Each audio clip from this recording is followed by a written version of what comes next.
પાટીદાર યુવા સેવા સંઘ મોરબી આયોજિત આજના નવા ઉમંગ, નવો ઉત્સવ અને નવા વર્ષના સ્નેહ મિલનના કાર્યક્રમમાં આપણા મંચ પર ઉપસ્થિત આપણા સમાજના ઘેઘુર વડલા સમાન તમામ વડીલ મુરબ્બી, અગ્રગણ્ય આગેવાનો, અલગ અલગ ઔદ્યોગિક એસોસિએશનના પ્રમુખશ્રીઓ અને વિવિધ શૈક્ષણિક અને સમાજને ઉત્થાન કરતી સંસ્થાના સૌ આગેવાન મુરબ્બી અને એનાથી વિશેષ અહીંયા ઉપસ્થિત મોરબીની આ ભૂમિના પવિત્ર લોકો, માતાઓ, બહેનો, વડીલો, દોસ્તો, યુવાનો અને સૌ મારા બાળ મિત્રો, આપ સૌના ચરણોમાં એક યુવાન કાર્યકર્તાના, એક યુવા મિત્રના આપ સૌના ચરણોમાં હું વંદન કરું છું અને નવા વર્ષની આપ સૌને હું ખૂબ ખૂબ શુભેચ્છા આપું છું. પહેલા જ્યારે પણ 2015થી આ 10 વર્ષની અંદર લગભગ 8 થી 10 વખત હું મોરબી આવ્યો છું, પણ જ્યારે મોરબી આવીએ એટલે અમને અમારું યોગી ચોક યાદ આવે. હું મનોજભાઈને, અમારા ભાઈ શ્રી નિલેશભાઈ, મનોજભાઈ કાલરિયા, બધાને ઘણી વખત મેં કીધું છે કે સમગ્ર ગુજરાતની અંદર પાટીદાર સમાજને આક્રોશ, તાકાત, મોહબ્બત, પ્રેમ, ભાઈચારો લડવું પડે ત્યાં લડાઈ કરવું, અને આવી વિવિધ ખુમારીઓથી મને સુરત પછી કોઈ સૌથી વધારે આખા ગુજરાતમાં કોઈ ગમતો વિસ્તાર હોય તો એ મોરબી છે. અહીંયા આ વખતે તો મનોજભાઈ કોઈ રેલીનું આયોજન નથી કર્યું, પણ અત્યાર સુધીમાં અમે જેટલી વખત રેલીનું આયોજન કર્યું દાદા, અમારો રૂટ અલગ હોય પણ આગળની 2 વ્હીલ નક્કી કરે કે હવે રૂટ કયો છે. કેમ કે 4 વ્હીલનો તો કોઈનો વારો જ ન આવે, આગળ 300 2 વ્હીલ કબજો મારી દે. એટલે ઉત્સાહી યુવાનો છે. આજની પાટીદાર સમાજની જનમેદનીને આપણે સ્નેહ મિલનના નામે આપણે ભેગા થયા. સ્નેહ મિલન એ નવા વર્ષનું તો છે જ, પણ મારા પૂર્વ વક્તાશ્રીઓએ, સૌ વડીલોએ વાત કરી કે અહીંયાથી ચિંતન થવું જોઈએ, મનન થવું જોઈએ, આત્મમંથન થવું જોઈએ અને સારા વિચારોથી સમાજને સુવ્યવસ્થિત રીતે કઈ રીતે સાંકળી શકાય, કઈ રીતે આગળ કરી શકાય, સમાજને કંઈક નવી દિશા મળે. કોઈ પણ સમાજના, કોઈ પણ ધર્મના, કોઈ પણ પાર્ટીના, કોઈ પણ સંગઠનના કે કોઈ પણ તાકાતના સ્નેહ મિલન થતા હોય છે, તો સ્નેહ મિલનનો ઉદ્દેશ એ ભેગું થવું તો છે જ, પણ માત્ર ટોળા રૂપે ભેગું થવું એ સ્નેહ મિલનનો ઉદ્દેશ્ય નથી. સમાજનું સંગઠન એ ટોળું નથી.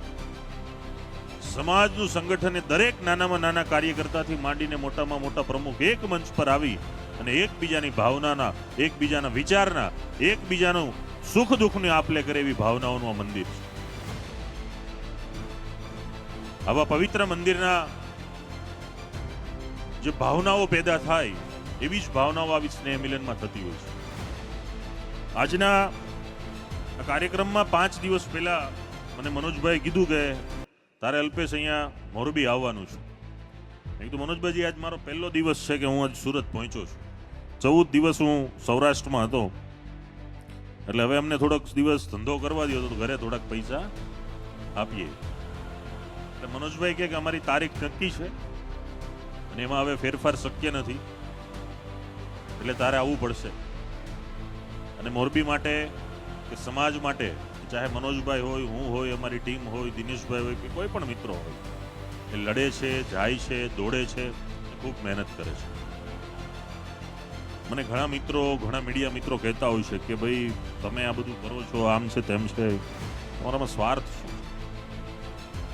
હું દરેક સભામાં, દરેક મિટિંગમાં, અમારી 10 મિત્રોની મિટિંગ હોય તો પણ કહું છું કે આ દુનિયામાં, આ ભૂમિમાં માનવ નામનું પ્રાણી છે, એ સ્વાર્થી પ્રાણી છે.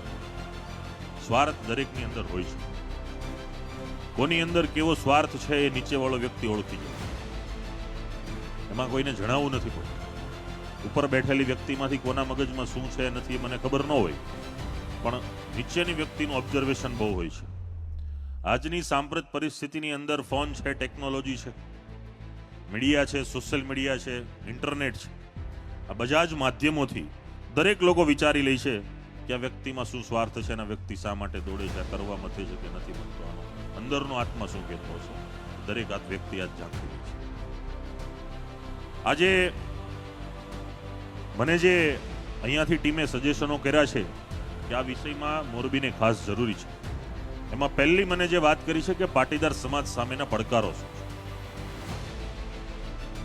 મારા પૂર્વ વક્તાએ કીધું કે પાટીદાર સમાજની કાકાએ કીધું કે જ્યારે સાયકલની વ્યવસ્થા નહોતી ને આજે આપણા આંગણે 3-4 ફોર વ્હીલો ઊભી છે. આજે સમાજ એ ખૂબ આર્થિક રીતે સદ્ધર છે, પણ આર્થિક સદ્ધરતા સમાજને આંકવાનો માપદંડ નથી. આર્થિક રીતે સદ્ધર સમાજ એટલે જ છે કે આપણે મહેનત કરી છે, પરસેવો પાડ્યો છે. કોઈ પણ 12 મહિનાની સિઝનની અંદર વરસાદ પડે ન પડે, બિયારણ સાથ આપે ન આપે, ધરતી માતામાં મથતા મથતા, ખોળો ખૂંદતા ખૂંદતા, એક આકાશ, એક પાણી, હવા અને ભગવાનના સહારે જીવી અને આ પાટીદાર સમાજ આજ ભેગો થયો છે, મહેનત કરી છે, આગળ આવ્યો છે. વર્ષો પુરાણી સિસ્ટમ આજે રામાયણ કાળથી લઈને આદિ અનાદિ કાળમાં તમે જાઓ તો પહેલા એક વ્યવસ્થા હતી. એ વ્યવસ્થા કેવી વ્યવસ્થા હતી કે જેણે જનોય છે એના સિવાય કોઈ શિક્ષણ ધારણ ન કરી શકે.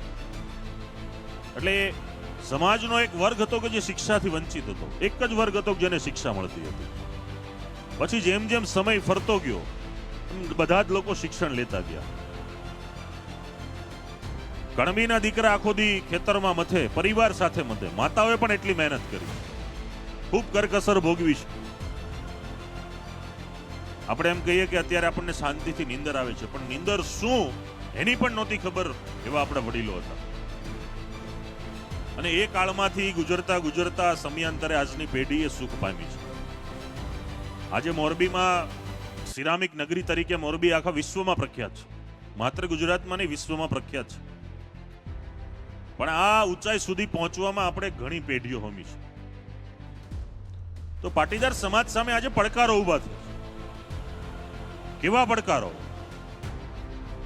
આજે 7 થી 7:15 આસપાસ અમે મોરબી પહોંચ્યા. અમે મોરબીમાં ઘણી બધી જગ્યાએ ગયા, કેમ્પસમાં ગયા, ઉમા કેમ્પસમાં ગયા, આપણી સમાજની સંસ્થાઓની મુલાકાત લીધી, મેડિકલ સ્ટોરની મુલાકાત લીધી, યુપીએસસી જીપીએસસી સેન્ટરની મુલાકાત લીધી, આપણે જે સંસ્થાઓ દ્વારા જે સહાય મેળવવા માટેના સેન્ટર છે એની પણ મુલાકાત લીધી.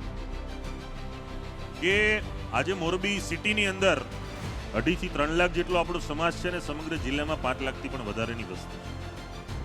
આજે 80% જેટલી મોરબી શહેરની વસ્તી આપણા સમાજની હોવા છતાં પણ અહીંયા લુખાગીરીઓ છે, અહીંયા ગુંડાગીરીઓ છે, ફાઇનાન્સના ધંધા ચલાવે છે, રેકડીઓ કરીને બેસે છે, આપણા સમાજના યુવાનોને ત્રાસ આપે છે. સમાજના એક ભોળપણમાં યુવાન કોઈ નાની એવી મોટી કોઈ પણ પ્રકારની ભૂલ કરી દે છે તો આવા વ્યક્તિઓને આ ચંગાલમાં ફસાવાના કાર્ય થઈ રહ્યા છે. આ પાટીદાર સમાજના આજનું જે આ મંચ ઊભું થયું છે એ પાટીદાર યુવા સેવા સંઘ એ આના માટે ઊભો થયું છે. આપણી રીતે આર્થિકતા છે, સદ્ધરતા છે, પણ આ સદ્ધરતા ગણાથી નથી જોવા. અને આવી સદ્ધરતાના કારણોસર એક અહીંયા આ વિસ્તારમાં ટ્રેન્ડ ચાલે છે કે કોઈ તૂટે છે, કોઈને તકલીફ પડે છે, કોઈને પૈસાની જરૂર પડે છે, તો એવા સમયે એના મિત્ર હોય, એના સંબંધી હોય કે જેને ખબર છે કે આ 15, 20, 25 વીઘાનો 7-12નો જમાદાર છે, એને હસ્તક રાખે. પેલો તો ભાઈ તૂટ્યો જ છે, બીજો એક હસ્તક એમાં ફિટ થાય, એને પણ ભરવા પડે, જામીન નામે કરવાના, એના ઘર પર આવીને બેસવાનું, એને ધમકાવાના. આજે પાટીદાર સમાજ એક ઇજ્જતથી ડરે છે, કેમ કે આ સમાજ ક્યારેય લેવામાં નથી માનતો, હંમેશા આપવામાં માને છે. આજે કોઈ પણ ગુજરાતના કોઈ પણ અહીંયા વડીલો મુરબ્બી બેઠા છે, મારી તો ઉંમર નાની છે, પણ છેલ્લા 50 થી 70 વર્ષની અંદર ગુજરાતમાં કોઈ પણ આમૂલ પરિવર્તન વ્યવસ્થાની અંદર આવ્યું હોય તો એના પાયાના પથ્થરમાં પહેલો પથ્થર એ પાટીદાર સમાજ. કોઈ પણ ક્રાંતિ હોય, કોઈ પણ લડાઈ હોય, કોઈ પણ સારા વિચાર હોય, ચાહે સમૂહ લગ્ન હોય,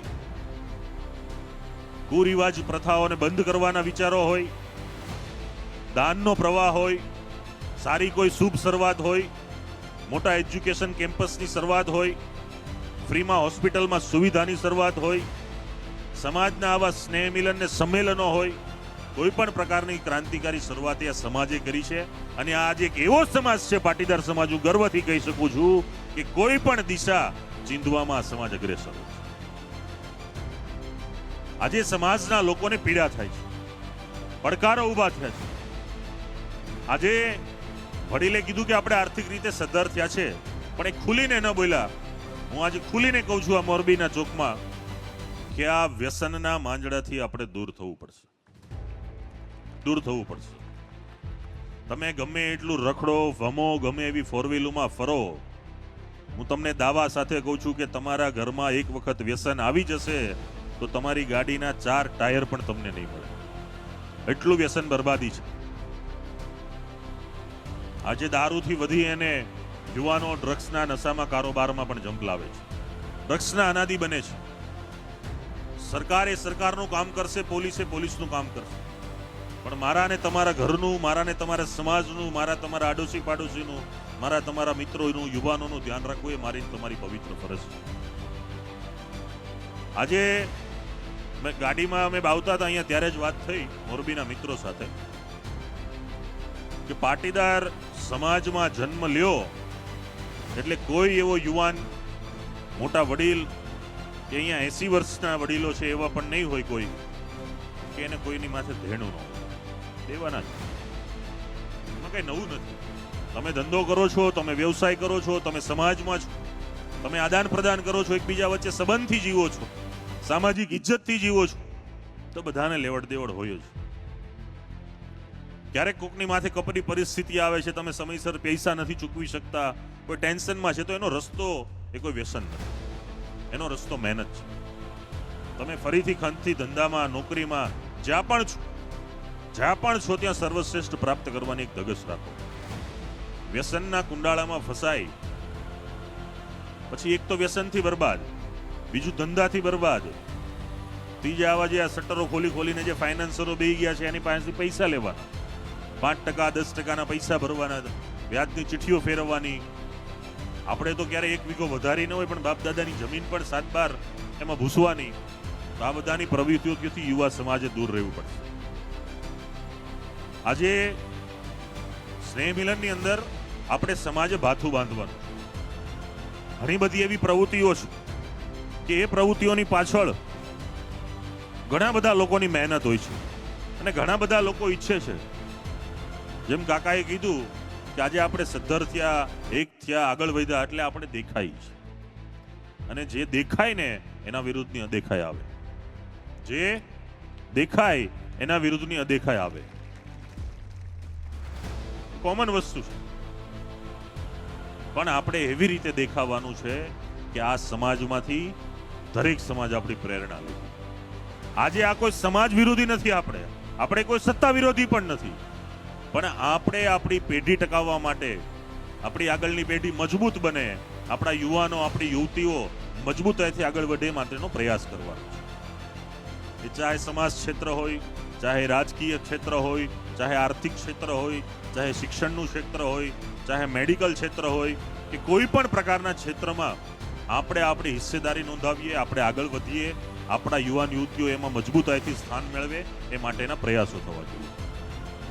આજે સમગ્ર ગુજરાતની અંદર પાટીદાર સમાજનું ક્યાંય એવી નાની મોટી મીટિંગ કે સભા કે સ્નેહ મિલન કે એવું નથી થતું. પૈસા કેમ કરવો, ધંધો કેમ કરવો,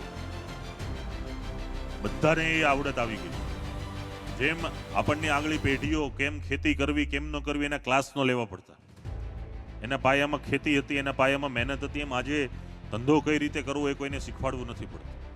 પણ આજે સમાજના વડીલોને અને આ પેઢીને એવી ચિંતા છે કે અમે પણ જ્યારે આ દુનિયામાંથી જઈએ ત્યારે અમને એમ થાય કે નહીં, આજના યુવાનો એ અમારું ભાથું સાચવી રાખશે એવો આપણે એને ભરોસો આપો. 66 વર્ષે, 70 વર્ષે, 80 વર્ષે એમને ચિંતા કરવાની જરૂર ન પેદા થવી. આ ચોકમાં 70-80 વર્ષે એમને ચિંતા કરવી પડે એ આપણા માટે ચિંતાનો વિષય હોય.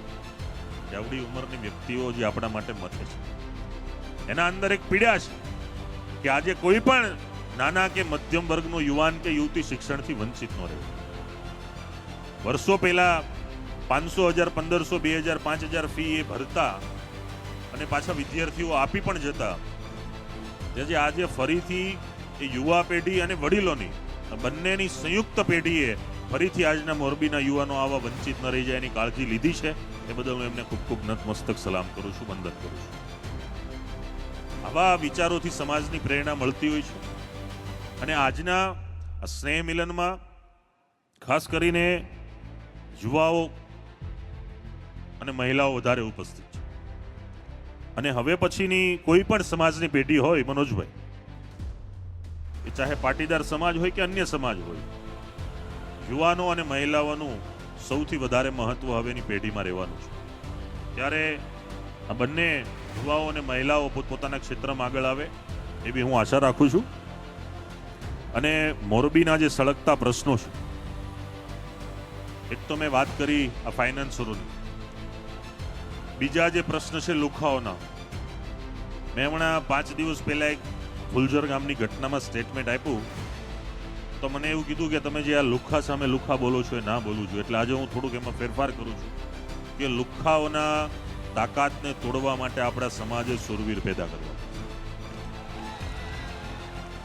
અને આ જે સુરવીરો છે એ આપણી વચ્ચે જ છે. એમને આપણે મદદ કરવાની છે, એને આપણે પ્રોત્સાહન આપવાનું છે. આપણે કોઈના ઘરેથી લઈ લેવું, કોઈનું ખૂંચી લેવું, કોઈના પૈસા લઈ લેવા, કોઈ બળજબરીથી કોઈની જમીન પડાઈ લેવી, કોઈના પ્લોટ ઉપર કબજા મારવા એ આપણી પ્રવૃત્તિ નથી. પરંતુ મારીને તમારી 7 પેઢીની સાચવેલી મિલકત ઉપર 7 બારમાં કોઈ એક આંગળી ઊંચી કરી જાય તો સુરવીરોની ફૌજ ત્યાં આવી છે. અને આ સેવા સંઘનું એ કામ છે. કેમ કે આજે જમીન જાયદાદ કોઈ પણ સમાજ પાસે હોય, દરેકને વાલી હોય. ખૂબ મહેનતથી, ખૂબ કાર્યથી અને ખૂબ કર્મથી આ બધી પ્રવૃત્તિઓથી પોતાના કેટલાય એમાં આહુતિઓ આપી હોય છે, લોહી રેડ્યું હોય છે, ત્યારે આવી જમીનો અને જાયદાદ થતી હોય છે. ગામડાઓની અંદર આજે એક ટ્રેન્ડ આવ્યો છે કે એક અસામાજિક તત્વ કે લુખો હોય કે તમારા ગામમાં કોઈને નાની એવી જમીન વેચવાની હોય, એટલે સમજો કે માર્કેટમાં 4 લાખ ભાવ હાલતો હોય તો એ 5 લાખ આપીને લઈ લે 10 વીઘા. એટલે પહેલા ખેડૂતના ખેતરને પણ એવું થાય કે મારી જમીનનો ખૂબ સારો ભાવ આવ્યો. પછી આજુબાજુમાં કાકાના, દાદાના, બાપાના જે પણ 4-5 ભાઈઓના જમીનના 7 બારના શેઠા જે અડતા હોય એને ધીમે ધીમે ત્રાસ આપે. એટલે એનો ત્રાસ એટલો વધી જાય કે 5 વર્ષ પછી એ જમીનનું મૂલ્ય 6 લાખ થઈ ગયું હોય, પણ એ આજુબાજુના 4 શેઠાવાળા એટલા કંટાળી જાય કે 3 લાખમાં હવે દઈ દેવી છે.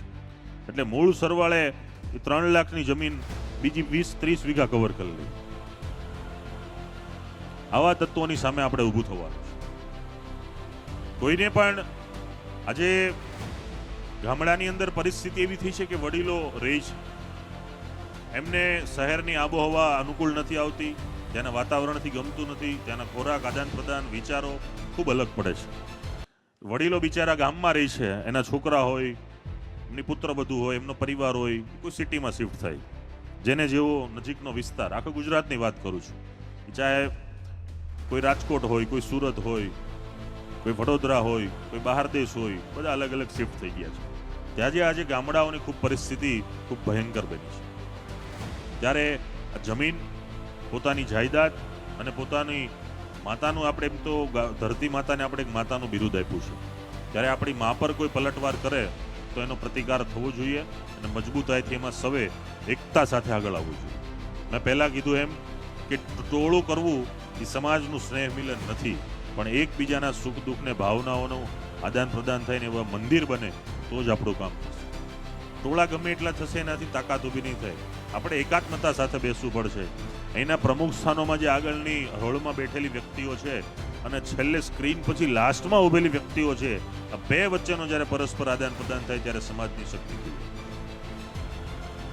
પછી આગળ બેઠેલા 50 વ્યક્તિ એનું કર્મનું કરી લઈને વાહેવાળાને કઈ ખબર ન પડે તો સંસ્થા કે સમાજ ક્યારેય આગળ આવે નહીં. છેલ્લી પંક્તિમાં, છેલ્લી હરોળમાં, છેલ્લી લાઈનમાં કે છેલ્લી મજબૂરીમાં ઉભેલા માણસને પણ સમાજ વતી કંઈક આપવાનો અવસર પેદા થાય ને એવું મંચ જ્યારે ઊભું થાય ત્યારે સમાજની એકતા પ્રદાન થાય અને આવી એકતા આ મંચથી ખીલે એવી પણ હું એક આશા રાખું છું. છેલ્લા પાટીદાર યુવા સેવા સંઘની જ્યારથી રચના થઈ ત્યાર સુધીમાં મેં જોયું છે કે લગભગ 2-3 મહિના મનોજભાઈને બધા કંઈ જવા દેતા નથી. કોઈક ને કોઈક મારી જેવા નવરા હોય એને લઈ આવે અને ગમે એમ કરીને કે અહીંયા અમારે સમાજનું કંઈક કરો. ખૂબ ચિંતા પણ કરે છે અને ખૂબ દોડે પણ છે. આખી યુવાનોની ફોજને હું નતમસ્તક વંદન કરું છું. ત્રીજી જે પ્રવૃત્તિ છે, યુવાનોમાં આજે ગેમિંગનો એક ક્રેઝ આવ્યો છે. ગેમિંગ કેવી વસ્તુ છે કે આજે વર્ષો પહેલા આપણે જ્યારે ગામડે જતા, આજથી 15-20 વર્ષ પહેલાની વાત કરીએ કે 30 વર્ષ પહેલા, તો ગામના ચોરે પાનની દુકાને કે કોઈ એવી ચોકડી જગ્યા હોય તો ત્યાં ગામના વડીલો પેલી નવ કુકરી રમતા હોય, કોઈ પેલા પન્નાનો બુખારો મીંડી છે જેની ભાષામાં કહેતા હોય રમતા હોય. તો એક બેસવાનું એક ટાઈમ પાસનું સાધન હતું. આજે તમે જ્યાં રોડ ઉપર જે ખુલ્લા હોય સેન્ટરો બધા અલગ અલગ, ખાટલા હોય ને સુવિધા હોય ને ખુરશીઓ હોય ને બધા બેઠા હોય યુવાનો, તો દરેકના હાથમાં મોબાઈલ હોય.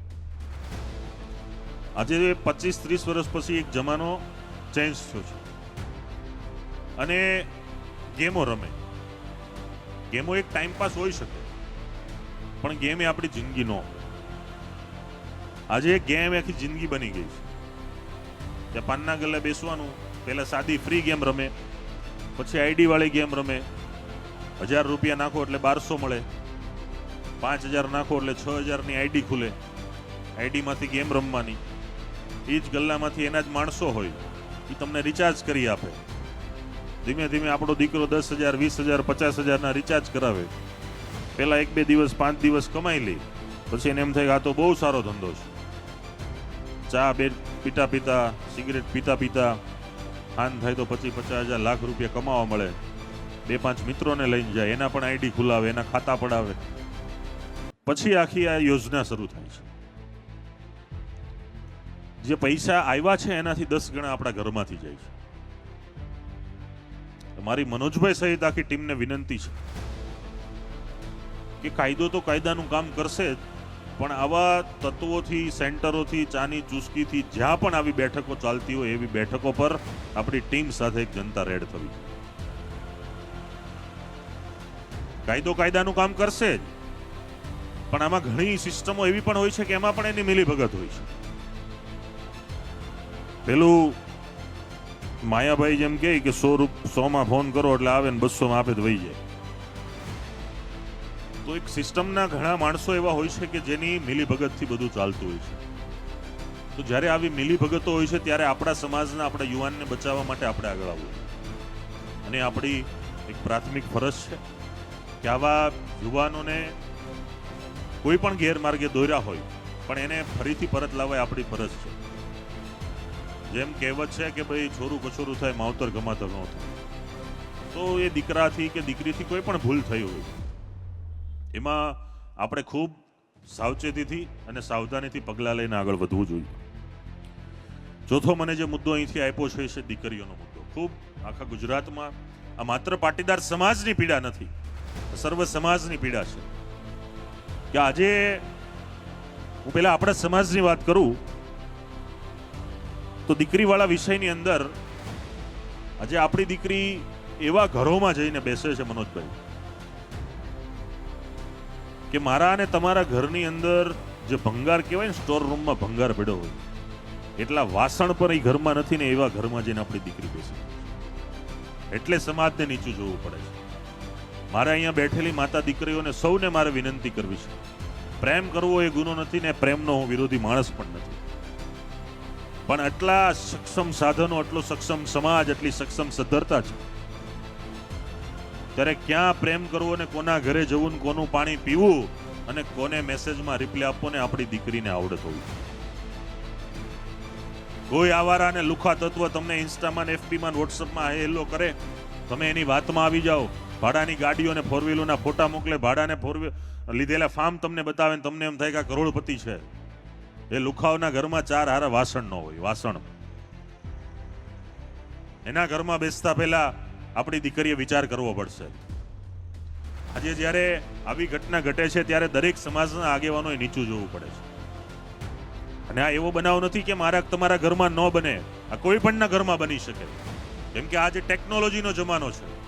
પહેલા ઘરમાં કે ડેલામાં ખબર પડતી કે તમારા ઘરમાં 4 જણા છે, પણ આજે ટેકનોલોજીના જમાનામાં તમને ખબર નહીં પડે કે તમારા ફ્લેટમાં, તમારા બંગલામાં, તમારા ડેલામાં, તમારા ઘરમાં, તમારા શોરૂમમાં કે તમારી દુકાનમાં તમે 4 જણા જ હશો, પણ એના સિવાય 10 જણા પણ હશે. મોબાઈલના જમાનામાં કે કોની સાથે વાત કરે છે, કોની સાથે મેસેજ કરે છે, એ તમને નથી ખબર, મને પણ નથી ખબર. આવા તત્વોની વિરુદ્ધ આપણે જાગવું પડશે. કાયદામાં જોગવાઈઓ છે કે દીકરી 18 વર્ષની થાય, દીકરો 21 વર્ષનો થાય એટલે પુખ્તતા ગણાય. પોતાની રીતે લગ્ન કરી શકે, મન ફાવે એવા પાત્રો પસંદ કરી શકે. માતા પિતાની કોઈ સંમતિ નથી.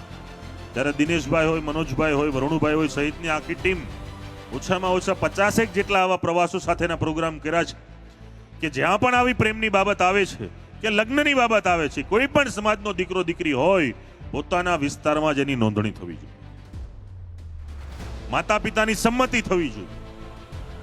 કેમ કે આ જે પ્રકારના દૂષણ પેદા થયા છે, આજે 18 થી 20 વર્ષની, 22 વર્ષની, 25 વર્ષની દીકરીને મોટી કરવી આ સમાજની વચ્ચે માતા પિતાને ખબર.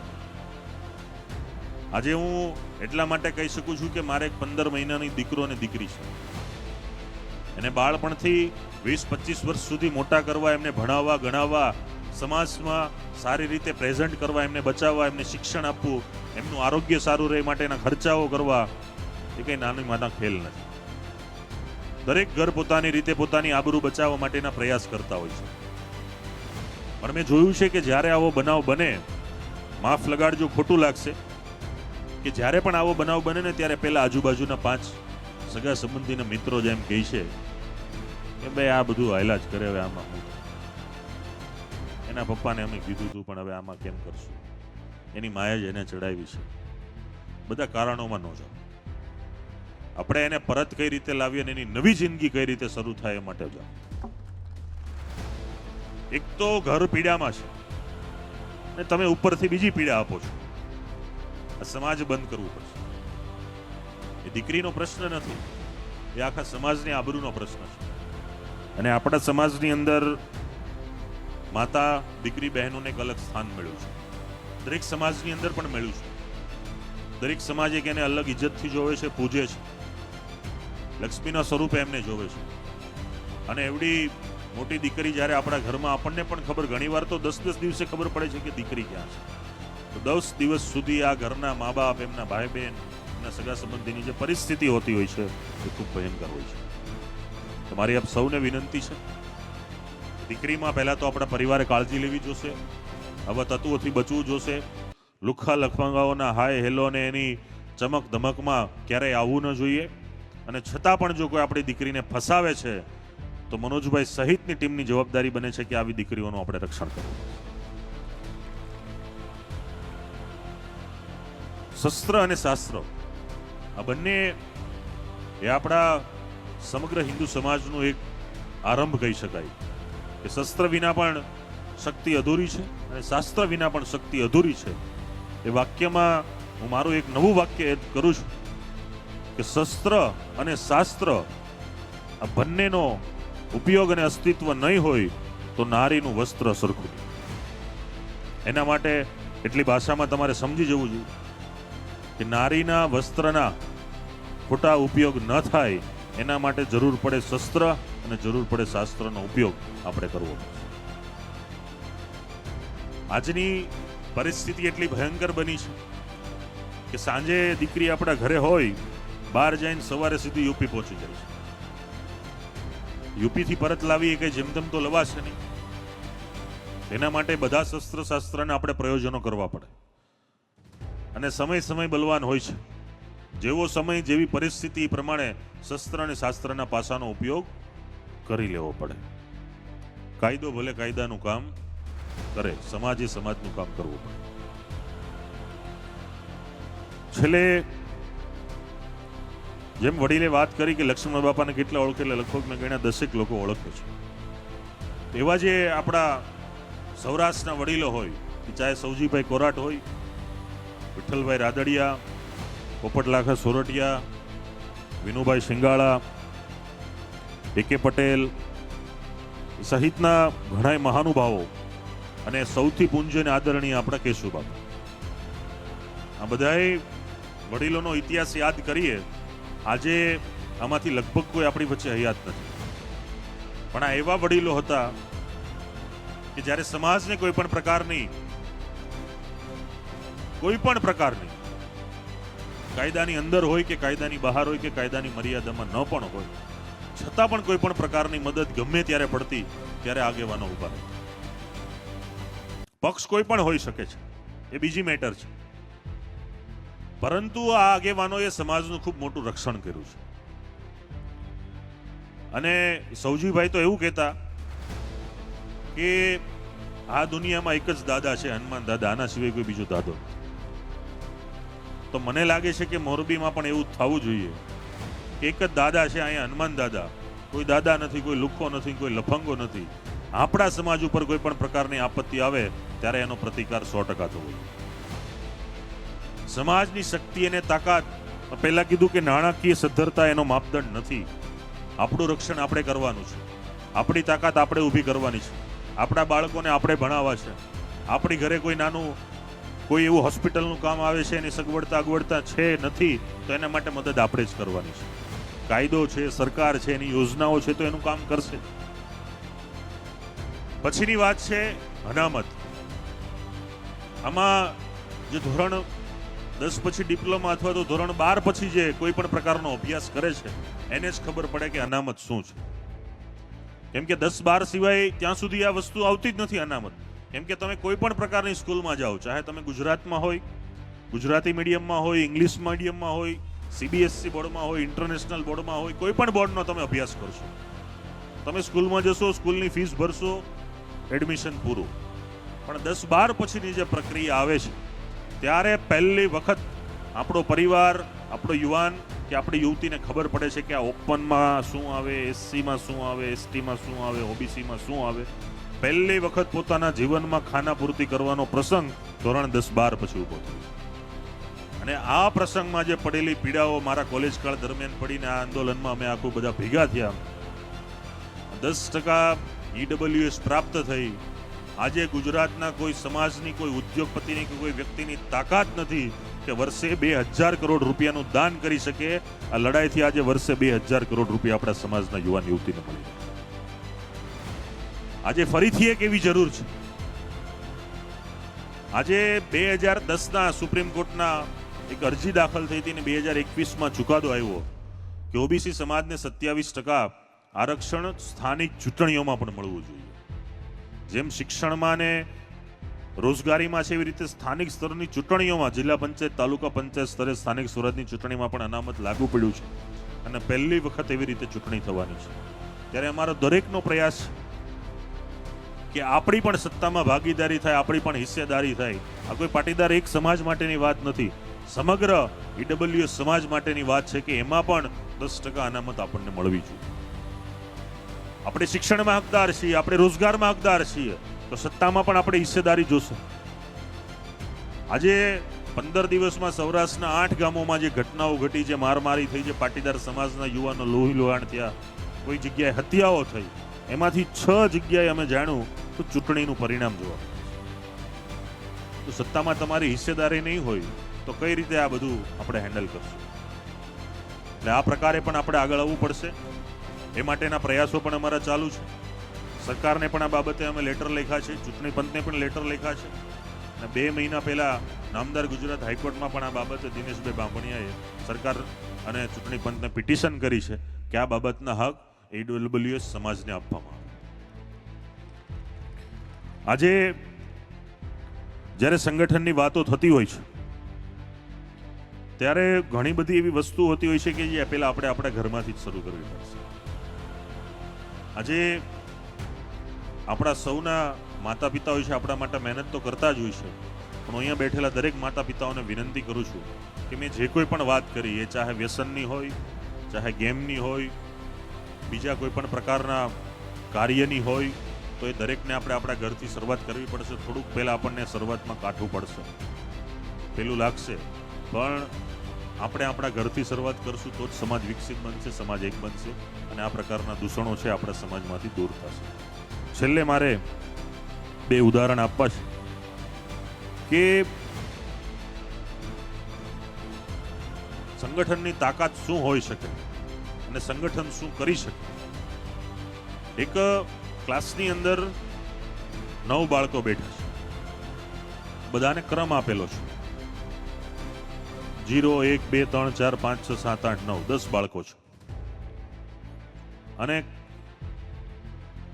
એક એવી હરીફાઈ કે યોજના કયો તમે કે જે મોટો હોય એ નાનાને મારે. જેમ આપણે શરીર સૃષ્ટિનો પ્રકૃતિનો નિયમ છે કે મોટો હોય નાનાને ખાય. તો જે 9 વાળો વ્યક્તિ છે, ક્રમાંક નંબર 9, એ 8 ને લાફો મારે. 8 હવે એવું ગોતે કે મારાથી નાનો કોણ, તો કે 7 ને લાફો મારે છે. 7 6 ને 5 ને આવો ક્રમ ચાલુ હોય છે. છેલ્લે 0 શૂન્ય વધે છે ને 1 વધે છે. હવે 1 તો ચાલો શૂન્યને મારશે, પણ શૂન્ય કોને મારે? પણ આ એકે હોશિયારી વાપરી, એવી હોશિયારી આપણા સમાજે વાપરવાની છે. 1 છે એ શૂન્યની બાજુમાં ઊભો રહી જાય અને 10 બની જાય. જ્યારે આપણે આવા જ હોસ્પિટલના કામમાં, મેડિકલના કામમાં, કોઈ પણ કામની અંદર આપણે એકબીજાની સાથે ઊભા રહી જઈશું અને આપણે આવી રીતે 10 બની જશું, ત્યારે કોઈની તાકાત નથી કે આપણા સામે આંખ ઊંચી કરી શકે. સમાજની તાકાત છે, સમાજના સંસ્કાર છે, સમાજના વિચારો છે. દરેક લોકોએ પોતાના આદાન પ્રદાન સાથેના પોતાના વિચારો, પોતાની વાતો, સમૂહ લગ્ન, શિક્ષણ, હોસ્પિટલ, ભવિષ્યમાં કઈ રીતે મદદ થઈ શકે પ્રકારની વાતો કરી છે.